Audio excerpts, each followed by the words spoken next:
రాయదుర్గం నియోజకవర్గం జిల్లాలోనే అత్యధిక మెజారిటీ సాధించి మొదటిసారిగా రాయదుర్గానికి విచ్చేస్తున్న కాలువాసన్నకు ఘన సన్మానం.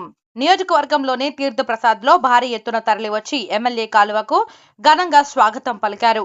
దుర్గం పట్టణంలో పురవీధుల పశువుమయంగా మారాయి.